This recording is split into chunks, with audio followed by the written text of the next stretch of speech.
దీవన్ వార్తలకి స్వాగతం. బాన్సువాడ నియోజకవర్గంలో జరుగుతున్నటువంటి సేవలాల్ మహారాజ్ ఉత్సవాలలో బాన్సువాడ ఎమ్మెల్యే పోచారం శ్రీనివాస్ రెడ్డి మరియు కాంగ్రెస్ పార్టీ బాన్సువాడ ఇన్ఛార్జి ఏనుగు రవీందర్ రెడ్డి పాల్గొన్నారు.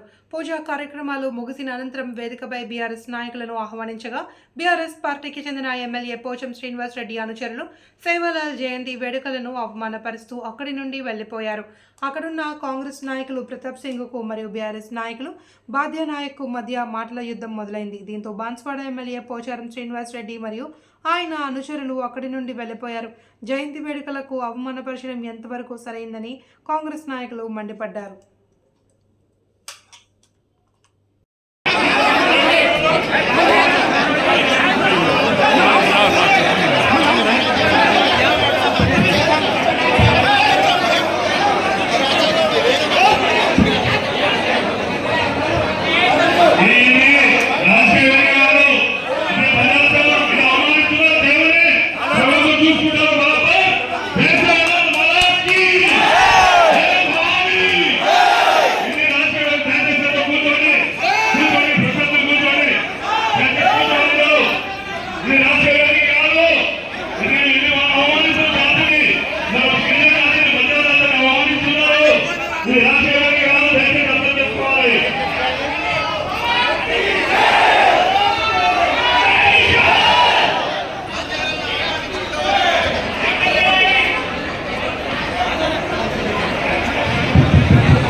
ఈ కార్యక్రమానికి చేసినటువంటి 9 మండలాల ఎంపీపీలు, జడ్పీటీసీలు, అఫీషియల్స్ ఎవరైనా ఉంటే పూజా కార్యక్రమంలో భాగస్వామ్యమై అందరూ వచ్చి కొబ్బరికాయ కొట్టవలసిందిగా ఆహ్వానిస్తున్నాం.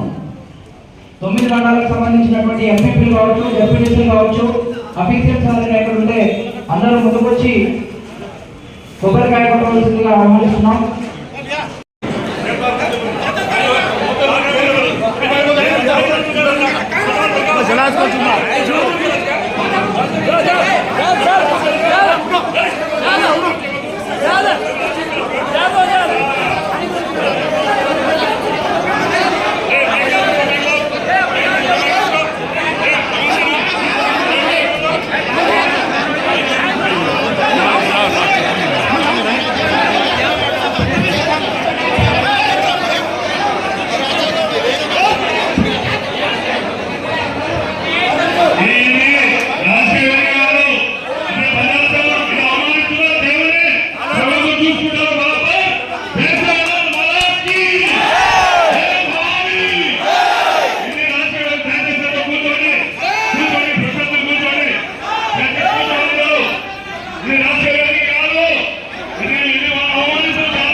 అఫీషియల్గా కార్యక్రమం నిర్వహించుకుందాం అనుకున్నాం. అందరూ జాగ్రత్తగా వినాలి. 24th నాడు కృష్ణారావు గారు మినిస్టర్ గారితో ప్రోగ్రామ్ చేసుకున్నామంటే ఆనాడు పోచారం శ్రీనివాస్ రెడ్డి గారికి స్టిచెస్ ఇస్తున్నారు, ఆ రోజు సాధ్యపడదు అన్నారు. నేను ఆ రికార్డు చెప్తున్నా, ఎవరైనా రికార్డ్ చేసుకోవచ్చు. సరే పెద్దవారు వారికి ఎందుకు ఇబ్బంది పెట్టాలి అని చెప్పేసి మినిస్టర్ గారు లేకపోయినా పర్లేదు మనం తర్వాత పెట్టుకుందాం అనుకున్నాం. ఆ తర్వాత తుమ్మల నాగేశ్వరరావు గారు కాన్స్టిట్యూన్సీకి వస్తున్నారు. బంజారాల అవసరాలు ఒక 4 అడిగితే కనీసం ఒక్కటన్నా ఇస్తారేమో, గౌరవ మంత్రి గారితో కార్యక్రమం చేసుకుందామని మళ్ళీ రిక్వెస్ట్ చేసినాం. అయినా సరే మేము రామన్నారు. ఆ రోజు వీలు కుదరదు, 26 నాడు అన్నారు. 27th అనేటటువంటి డేటు పోచారం శ్రీనివాస్ రెడ్డి గారు గౌరవనీయులు మన ఎమ్మెల్యే గారు ఇచ్చినటువంటి డేటు. నిన్న సాయంత్రము 3 గంటల నుంచి ఇంకొక డ్రామా, రవీంద్ర రెడ్డి వస్తున్నాడేమో, ఆలాసరేమో, ఈలాసరేమో, మేము రాము కార్యక్రమానికి రాము అంటే నేను ఆర్డీఓ వారికి ఆంధ్ర కార్డు చెప్పిన. బాన్స్వాడ నియోజకవర్గ గిరిజనులు